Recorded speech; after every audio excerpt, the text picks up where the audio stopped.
ये कहानी है विश्व के सबसे बड़े महाकाव्य की, जिसमें योग है, यथार्थ है, विवेक है, परमार्थ है, सत्य ज्ञान का दिव्य प्रकाश है, आध्यात्म का महाआकाश है। ये दर्पण है हर मन के विवाद का, दृश्य है आत्मा और परमात्मा के संवाद का, मानवता का होता है जिससे उद्धार। यही है सच्ची गीता सार, अंधकार से प्रकाश की ओर।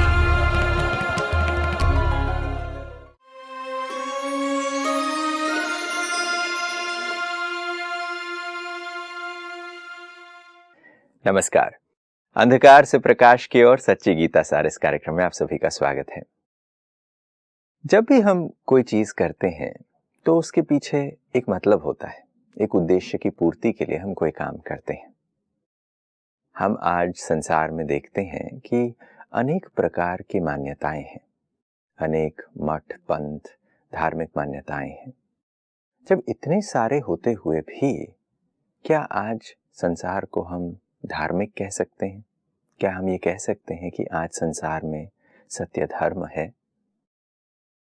ये एक चिंता का विषय है कि हम देख रहे हैं कि हमारे पास इतने सारे ऑप्शंस हैं, मगर इनमें से सही ऑप्शन क्या है, इनके अंदर सत्य कितना है, ये खोज पाना मुश्किल सा नजर आता है।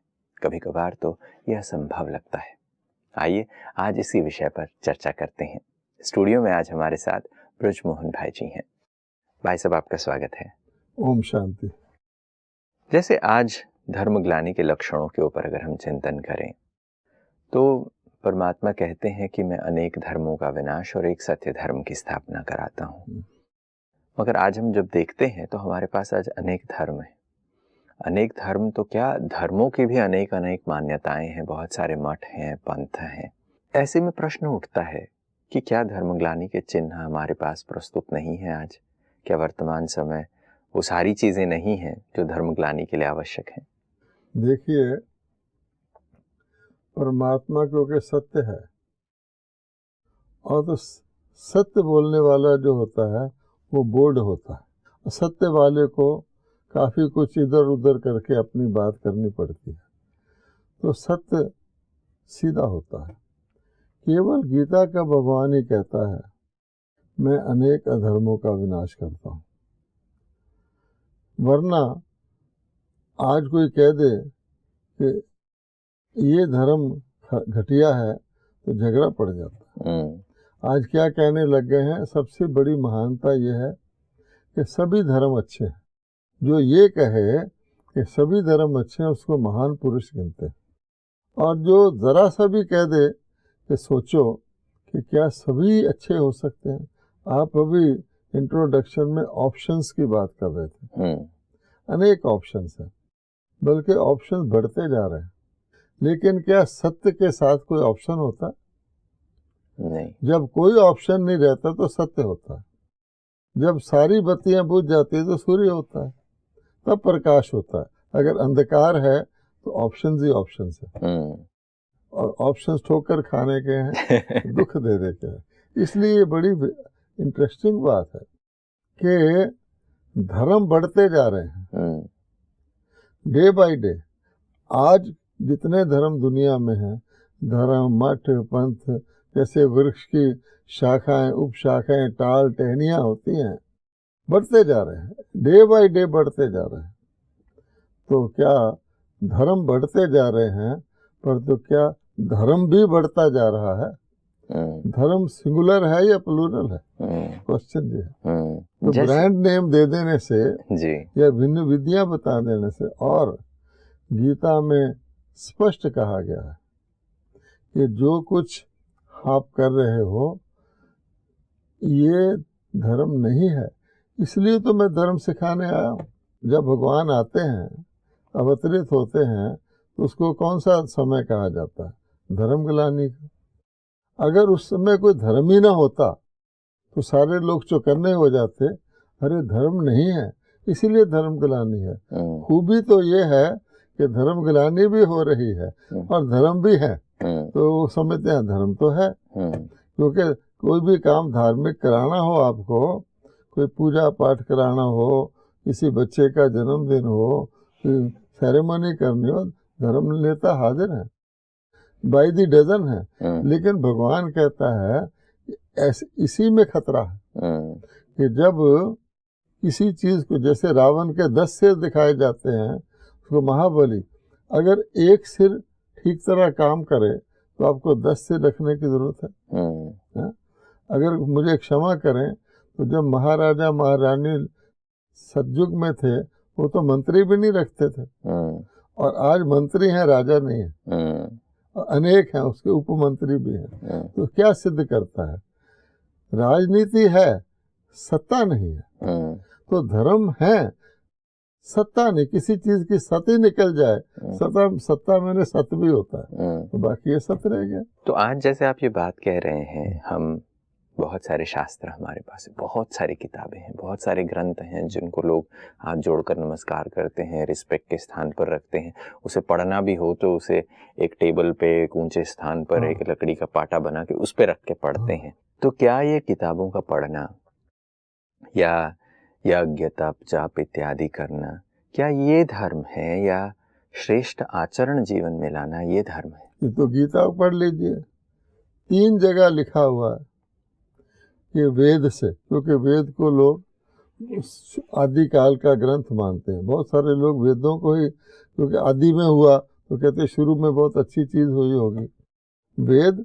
फिर उन्होंने सोचा वेद से काफी अध्ययन, आप अध्ययन में क्या आ जाते, सारे ग्रंथ आ जाते हैं। जैसे कोई पढ़ा लिखा व्यक्ति कहे तो अध्ययन करने वाले, वेद नेक्स्ट है अध्ययन, सारे शास्त्र आ गए। फिर बाकी चीजें, जप तप दान पुण्य क्रियाओं से मेरी प्राप्ति नहीं होती। तो क्यों भगवान ने कहा? जो आपका प्रश्न है उसका उत्तर गीता में लिखा हुआ है। बिल्कुल, ये नहीं होती, इसीलिए मैं आता हूँ।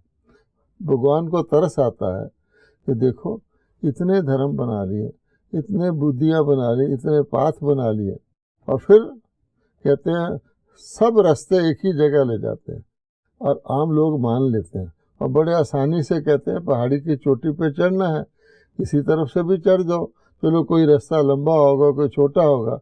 आज की गीता में भी ये लिखा हुआ है कि कई तरीके हैं, आप कर्म योग कर लो, संन्यास योग कर लो, भक्ति योग कर लो, सारे तरीके हैं, लेकिन भक्ति योग आसान है, ये भी लिखा हुआ है। अब अगर आपको आसान रास्ता मिलेगा तो बाकी की जरूरत क्या है? लेकिन यहाँ कंफ्यूजन ये है कि सब रास्ते एक जगह ले जा सकते हैं अगर वो जगह निश्चित हो। अगर कोई कहे, मान लो किसी ने रेलवे स्टेशन जाना है शहर के, कई रास्ते से जा सकता है, सुरंग खोद के भी जा सकता है, आकाश मार्ग से भी जा सकता है, लेकिन उनको कह दे कि रेलवे स्टेशन नॉर्थ में है, कोई कहे साउथ में है, कोई कहे ईस्ट में है, कोई कहे वेस्ट में, और कोई कहते सब जगह ही रेलवे स्टेशन है, फिर तो छुट्टी हो गई। तो आज कहते भगवान सब जगह है, डायरेक्शन ही अलग है, तो एक रास्ता कैसे हो सकता है? तो ये तो पहाड़ी से उतरने वाली बात है। बिल्कुल, जब ऐसे मल्टीपल डायरेक्शंस दे रहे हैं तो ये डायरेक्शन लेस हो गया है अभी। बिल्कुल, बिल्कुल। बट ये जो धर्म के डेफिनेशन की बात हो रही है, गीता स्पष्टता से कहती है कि ये सब करने से मेरी प्राप्ति नहीं होती, ऐसा परमात्मा कहते हैं। तो ऐसे में धर्म का डेफिनेशन क्या सिर्फ श्रेष्ठ आचरण ही है, और पढ़ना या शास्त्र करना जब तब ये धर्म नहीं रह जाता? देखिए, धर्म का पहला अर्थ होता है जो चीज जैसी है उसको वैसा जानना। हम सूर्य को चांद नहीं कह सकते, और आज की दुनिया में तो संतरी को थानेदार कहना आवश्यक है, अपने काम करवाना हो तो अधर्म है। पहली बात है अधर्म शुरू कैसे हुआ? भगवान ने तो गीता में आए थे तो धर्म की स्थापना की थी। वो कहते हैं सबसे बड़ी बात यह है कि तुमने मेरे को मैं मान लिया है, सीधी बात। तो फिर मैं को भूल गए हो। तो पहला बात होती है धर्म को फॉलो करने के लिए ज्ञान। कहा जाता है ना, ज्ञान के बगैर गति नहीं। तो अज्ञान ये है, हम सब आज की दुनिया में साधु महात्मा कुछ भी हो, साइंटिस्ट हो, अपने को बॉडी मान के चलते हैं। अब भगवान ने कहा बॉडी मान के चलने वाला धर्म पर चल ही नहीं सकता। आप अपने को मोटर कार मान के चल रहे हैं ड्राइवर की जगह, तो क्या गति होगी।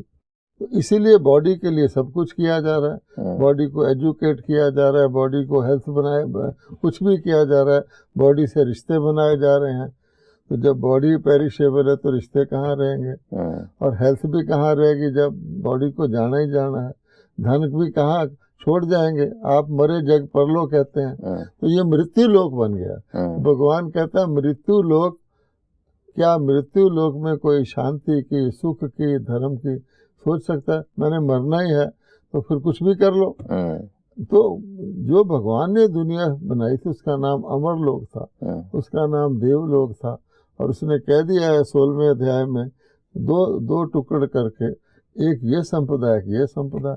तो जो दैवी संपदा है, देवता, क्या कभी देवता शास्त्र पढ़ते थे? क्या कभी देवता दान पुण्य करते थे, पूजा करते थे, गंगा स्नान करते थे? नहीं। तो ये चीजें दुआई की तरह हैं।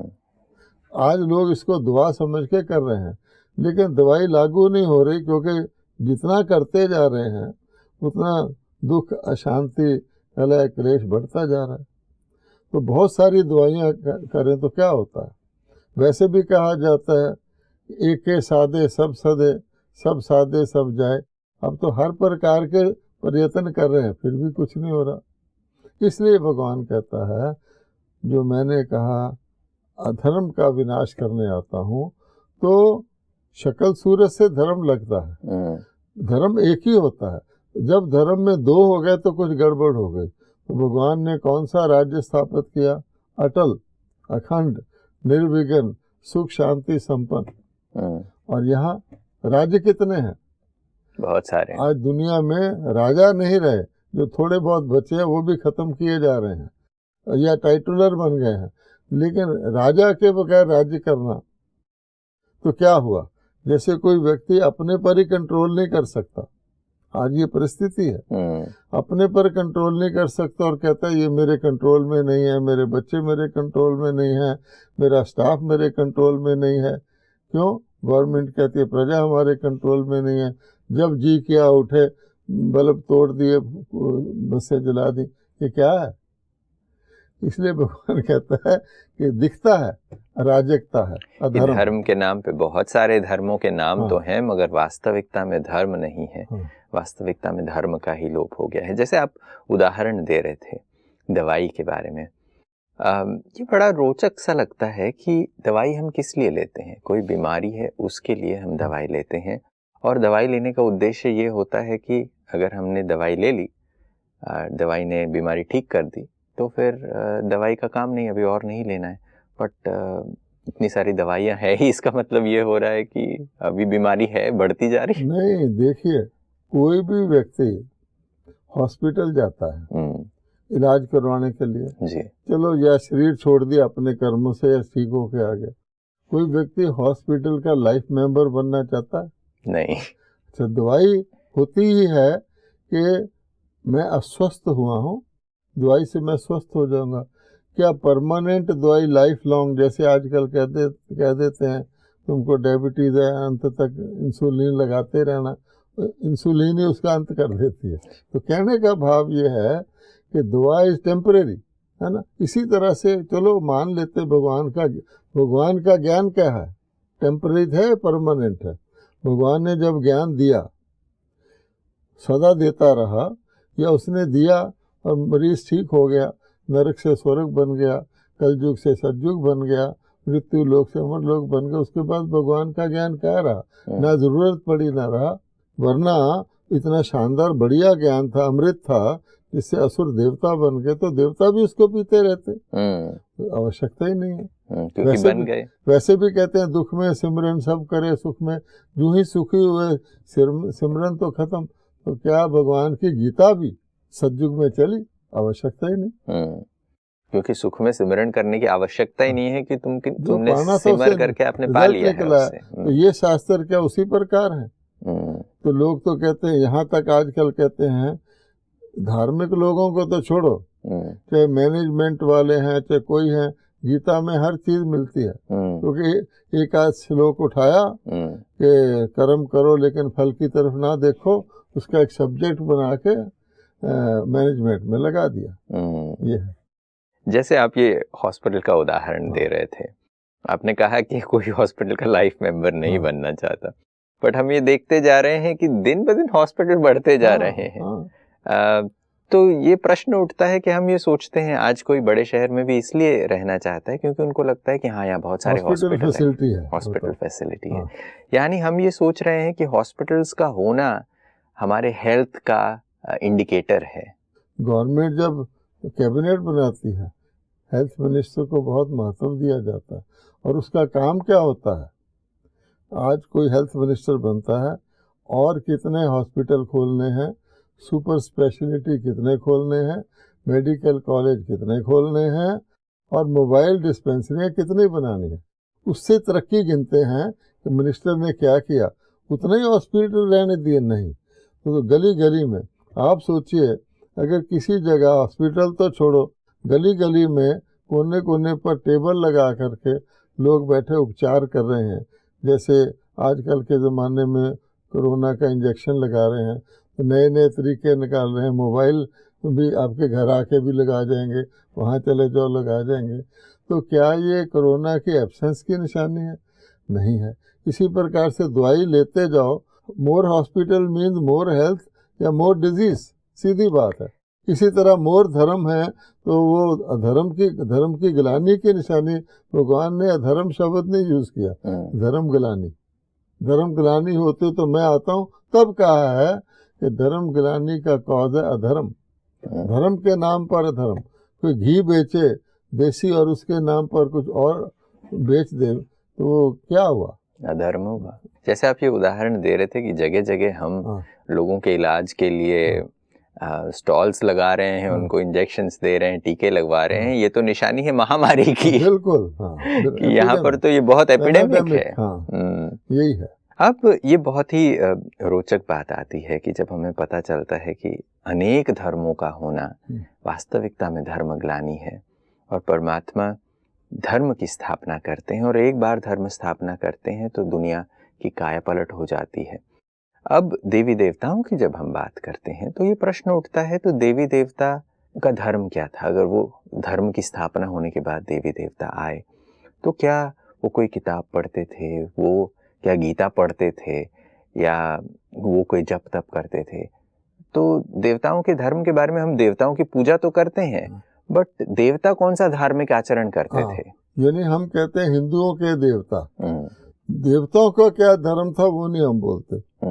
और देवता कोई एक आध वर्ष नहीं रहे, सारी सृष्टि चक्कर का आधा भाग, सतयुग और त्रेता, सूर्य वो देवता रहे। तो कितने वो हेल्दी होंगे कि उनके पास धर्म तो क्या, पुस्तक तो क्या, किसी चीज का नाम निशान नहीं।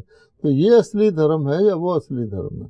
तो भगवान यही। और आज की दुनिया में क्या हो गया है कि क्योंकि धर्म अपने रिजल्ट्स नहीं दे सका, तो आज की दुनिया में क्या है कि जो बचा खुचा धर्म का नामो निशान है उसके साथ भी दुश्मनी हो गई है। दुनिया के अंदर राज्य स्थापित होते हैं तो धर्म निष्पेक्ष राज्य चाहिए। राज्य में आने वाले भिन्न भिन्न धर्मों के लोग होंगे, लेकिन खबरदार तुमने राज सत्ता के अंदर धर्म का नाम लिया। सब जानते हैं कि धर्म के बाद ही कर्म होता है, तो वो तो धर्म का नाम नहीं सुनना चाहते, तो वो कर्म कैसा होगा? पहली बात तो ये। फिर कोई प्रॉब्लम आ जाए तो सबसे पहले धर्म स्थानों को कहा जाता है कि महामारी हो गई तो धर्म स्थानों को यूज करो, वहाँ जाके हॉस्पिटल बेड लगा दो। वो ये समझते हैं कि धर्म स्थान तो फालतू हैं और इसका तो कोई मतलब नहीं है। किसी जगह बैन करना तो सबसे पहले वहाँ पब्लिक का आना बैन कर दो। तो देखिए, आप सोचिए कि धर्म की स्थानों की भी क्या रिस्पेक्ट रह गई, और वहाँ के रहने वालों की, उनको क्या कहा जाता है कि धर्म कर्म तो फालतू है, तुम रोटियां बना के इनको खिलाओ। वो समझते बहुत इम्पोर्टेंट है। यानी ना तो धर्म के नाम को भी खत्म किया जा रहा है जैसे। तो धर्म स्थान फालतू जगह है, इसको वहाँ ऐसे यूज कर लो। यहाँ कोई प्रेयर ना करे, सबसे पहले प्रेयर को बैन किया जाता है, सिनेमा हॉल बाद में बैन किए जाते हैं। आप सोचिए तो कैसी दुनिया में हम आगे, यानी धर्म की वैल्यू ही क्या रही है, और उसका दोष नहीं है। अगर धर्म सत्ता के आधार पर तो लोग भाग जाते थे, धर्म सत्ता के आधार पर लोग बारिश बरसाते थे, मौसम चेंज कर देते थे, व्यक्ति को चेंज कर देते थे, युद्ध रोक देते थे। आज क्या है? आज ये सब कुछ संभव नहीं हो पा रहा है, जिससे पता चलता है कि धर्म सत्ता नहीं है। रही ना। जैसे हम कहते हैं राज सत्ता में कमजोरी आ गई है, तो धर्म सत्ता में भी कमजोरी आ गई है। तो इसमें धर्म को खुद ही सोचना चाहिए। तब गीता का भगवान कहता है, मुझे तरस आता है कि जो मैंने एक धर्म स्थापित किया था, एक किया था, अब वो चूरे चूरे करके मुझे ही कहने लगे हैं भगवान कण कण में है, तो क्या होगा? तो ये धर्म गिरानी के चिन्ह है। बिल्कुल। तो देवताओं का श्रेष्ठ आचरण ही उनका धर्म है। उन्हें किसी मंदिर की जरूरत नहीं है, उनको किसी धर्मशास्त्र को पढ़ने की जरूरत नहीं, किसी किताब को पढ़ने की जरूरत नहीं है, क्योंकि वो ऑलरेडी धर्म के साक्षात स्वरूप हैं। उनके आचरण में धर्म नजर आ रहा है, श्रेष्ठ आचरण उनका सही धर्म है। और आज अगर हम देख रहे हैं तो धर्म के नाम पे अनेकों ऑप्शंस हैं, अनेकों मठ पंथ हैं, अनेकों किताबें हैं, मगर धार्मिक आचरण नहीं है। जो सत्य आचरण होना चाहिए वो नहीं है। और इसी कारण हम देखते हैं कि आज इतनी वैरायटी है, बट ये वैरायटी सत्य नहीं दिखा पा रही है, सत्य मिसिंग है इस वैरायटी में। अब धर्म के अंदर ब्लाइंड फेथ है। अब देखिए कोई आपदा आती है तो माताएं जाके कुछ रिचुअल करने लग जाती हैं, तो लोग हंसते हैं, एजुकेटेड लोग, के भाई ये इससे क्या होगा। तो उसमें ब्लाइंड फेथ घुस गया है, अंधविश्वास और इस प्रकार की क्रियाएं घुस गई हैं। और भी जो एजुकेटेड क्लास है वो अपने आप को धर्म से सेपरेट करता जा रहा है। और धीरे धीरे लोगों को ऐसा लगने लगा है कि रिलीजन तो किसी काम का नहीं है, धर्म किसी काम का नहीं है, हम बेटर ऑफ हैं इन सब चीज़ों से। हाँ बस। तो ये बड़ी ही रोचक सी परिस्थिति पे आज हम देखते हैं कि हम जितना ज़्यादा धार्मिक होने के प्रयास करते गए, ये तो मर्ज बढ़ता गया, जो जो दवा की उस हालत पे हम आ गए हैं। और ऐसे समय पर जब धर्मग्लानि हो गई है, ऐसे समय पर फिर परमात्मा को आने की आवश्यकता पड़ती है। इस पर और भी ज़्यादा चर्चा कर सकते हैं, मगर समय को देखते हुए यहीं विराम लेंगे। मगर आज आप स्टूडियो में आए, समय निकाला, इसके लिए बहुत बहुत शुक्रिया आपका। नमस्कार। ओम शांति। दोस्तों, अंधकार से प्रकाश की ओर सच्ची गीता सार। परमात्मा से ये प्रार्थना करना कि परमात्मा हमें अंधकार से प्रकाश की ओर ले चलो। और जब परमात्मा प्रकाश करते हैं तब कृत्रिम प्रकाश की हमें आवश्यकता नहीं पड़ती। अंधेरे में हमें कैंडल्स की, लाइट्स की, बल्ब्स की, टॉर्चेस की, न जाने क्या क्या हम प्रयास करते हैं कि अंधेरे में रोशनी हम करते रहें। मगर परमात्मा जब आते हैं तो वो एक बार दिन का सोजरा लाते हैं, जिससे और किसी अन्य कृत्रिम प्रकाश के साधनों की आवश्यकता नहीं पड़ती। आज हमारे पास वैरायटी किताबें हैं, वैरायटी धर्मशास्त्र हैं, वैरायटी मत पंथ इत्यादि हैं। तो ये निशानी है अंधेरे की।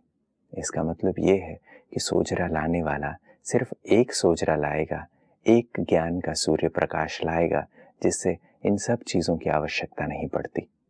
सत्य धर्म की स्थापना के लिए गीता में भगवान कहते हैं कि मैं आता हूँ अनेक धर्मों का विनाश और एक सत्य धर्म की स्थापना करता हूँ। आज हम धर्मग्लानि के समय में है, ये पहचानने के लिए हमारे आसपास की परिस्थितियाँ काफ़ी हैं। आज की कड़ी में बस इतना ही, फिर बातचीत को आगे जारी रखेंगे। तब तक के लिए नमस्कार।